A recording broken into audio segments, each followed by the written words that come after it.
Jadi insya-Allah pada malam ni saya ada beberapa perkongsian yang saya rasa bagus untuk didengar dan dapat diamalkan dalam hidup ni.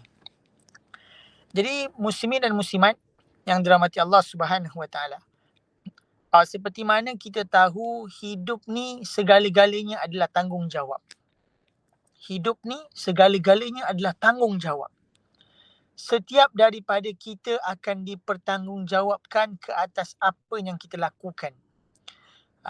Firman Allah Subhanahu Wa Taala di dalam Al-Quran, Inna sam'a wal basara wal fuad kullu ulaika kana anhu mas'ula.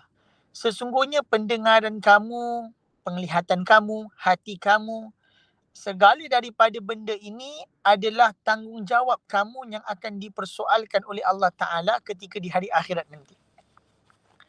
Jadi muslimin dan muslimat yang dirahmati Allah Ta'ala, di dalam ayat ini Allah memberi peringatan kepada manusia bahawasanya hidup kamu ni penuh dengan tanggungjawab.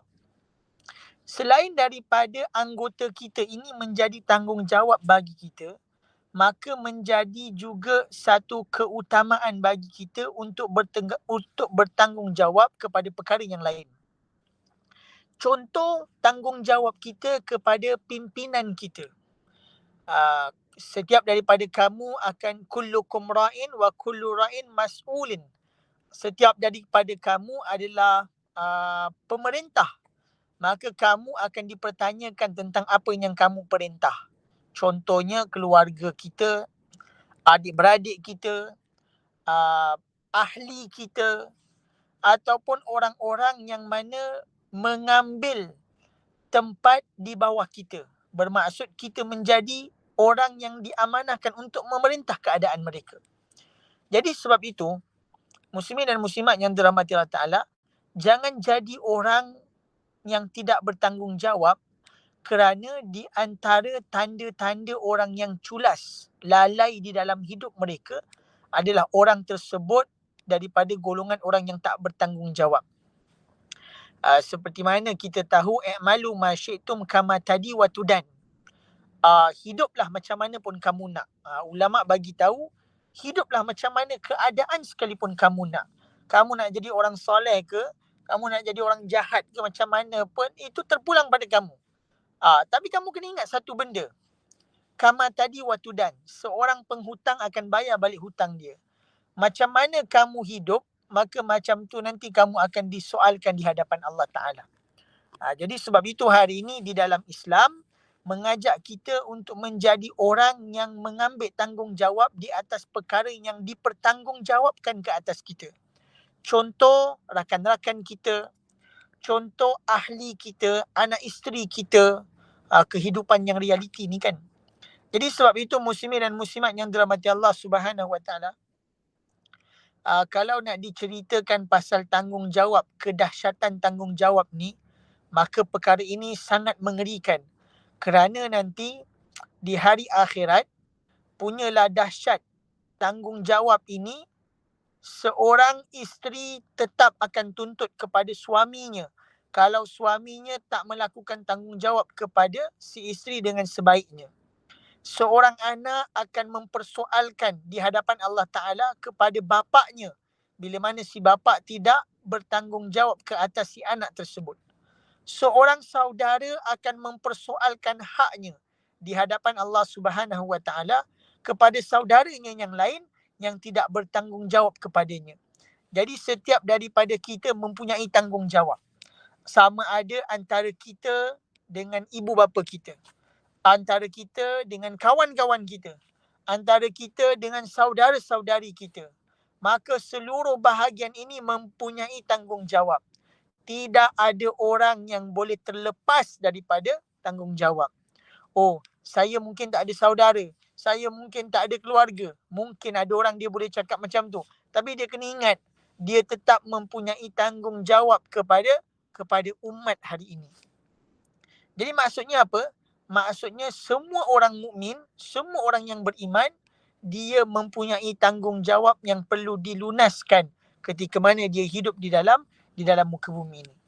Jadi sebab itu kita kena ingat bahawasanya tanggungjawab ini adalah di antara alamat, petanda-petanda bagaimana kondisi dan keadaan iman kamu. Ada orang dia tak nak bertanggungjawab ke atas apa yang telah dia pimpin. Maka bermaksud orang ini seumpama daripada orang-orang yang tidak mempunyai iman yang baik. Kerana apa? Kerana orang beriman ni dia akan bertanggungjawab ke atas apa yang dipertanggungjawabkan ke atas dia. Contoh bagaimanakah anggotanya digunakan. Contoh bagaimanakah keuangannya dia gunakan. Contoh bagaimanakah tanggungjawab dia kepada kawan-kawan dia. Bagaimana tanggungjawab dia kepada kedua ibu bapa dia. Jadi kalau hari ini kita membiarkan perkara tersebut dan menganggap bahawasanya tanggungjawab ini adalah perkara yang tidak mendatangkan apa-apa kepada kita, maka sebenarnya kita tengah silap. Sebab apa? Sebab setiap perkara ini akan dihisap di Yaumul Hasyar, iaitu di hadapannya Allah Subhanahu Wa Taala. Ramai daripada orang yang beriman, mereka ada ibadat yang bagus. Tapi kebanyakan daripada mereka tak lepas untuk lolos masuk ke dalam syurga adalah kerana ketika mana dipersoal tentang tanggungjawab, maka mereka culas.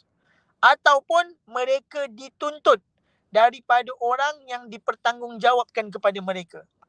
Contoh, saya ada isteri. Jadi walaupun dia ibadat bagus, tetapi sebenarnya orang yang kita dipertanggungjawabkan kepada kita, iaitu isteri kita, tuntut kepada kita sehingga kita tak lepas nak masuk syurga dan beralih masuk ke dalam neraka. Wa'iyadzubillah min zalik. Ramai orang macam ni di hari akhirat. Sebab itu muslimin dan muslimat yang dirahmati Allah Ta'ala, perkara yang paling ditakuti oleh orang-orang alim bukanlah ketika mana berada di dalam kubur. Tidak. Kerana di dalam kubur ni bainakum wa bainallah, antara kamu dengan Allah, amalan kamu dengan amalan kamu kepada Allah. Tetapi kebanyakan orang alim ni apa yang mereka takut, orang-orang soleh ni mana yang mereka takut? Mereka takut ketika mana dihadapkan di Yaumul Hasyar, iaitu hari penghisapan. Sebab apa? Sebab mereka akan dituntut di atas perkara-perkara yang dipertanggungjawabkan kepada mereka. Macam mana ahli karya mereka, macam mana kawan-kawan mereka, anak isteri mereka. Jadi inilah yang mereka risaukan, kerana ramai orang yang asalnya layak untuk masuk ke dalam syurga, tetapi kerana gagal di dalam melaksanakan tanggungjawab mereka, maka mereka telah ditukarkan menjadi ahli neraka. Wa'iyadzubillah min zalik. Jadi sebab itu saya menyeru kepada diri saya, muslimin dan muslimat yang dirahmati Allah Subhanahu Wa Taala, untuk jadi seorang beriman yang benar-benar bertanggungjawab. Bagaimana kita tengok kisah tanggungjawabnya Nabi terhadap umat ini. Sehingga kan Nabi ini ketika nak wafat masih lagi memikirkan bagaimana keadaan umat. Seperti mana kita pernah ceritakan, Nabi ni sebelum nak wafat pernah tanya kepada sahabat, dah faham ke belum agama? Sebab apa Nabi tanya macam tu?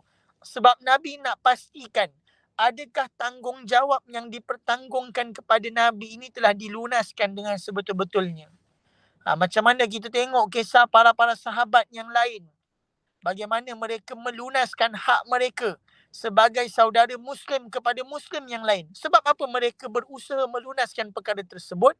Kerana mereka tahu di hari akhirat tidak ada perkara yang lebih menggerunkan kepada mereka melainkan ketika mana dibicarakan berkenaan tanggungjawab terhadap mereka.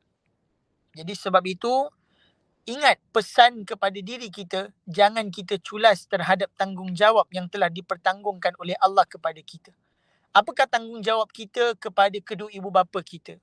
Bagaimanakah tanggungjawab kita kepada anak dan isteri? Bagaimanakah tanggungjawab kita terhadap kawan-kawan kita? Bagaimanakah tanggungjawab kita terhadap muslimin dan muslimat yang lain? Semua perkara tersebut mempunyai bahagiannya.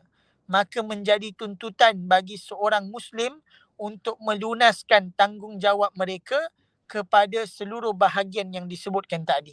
Mudah-mudahan sedikit ibrah, pengajaran yang dikisahkan, yang diceritakan kepada kita pada malam ini berkenaan tanggungjawab dapat kita sama-sama mengubah pendirian kita untuk lebih berusaha mengambil berat bahawasanya tanggungjawab ini adalah perkara yang penting di dalam hidup kita.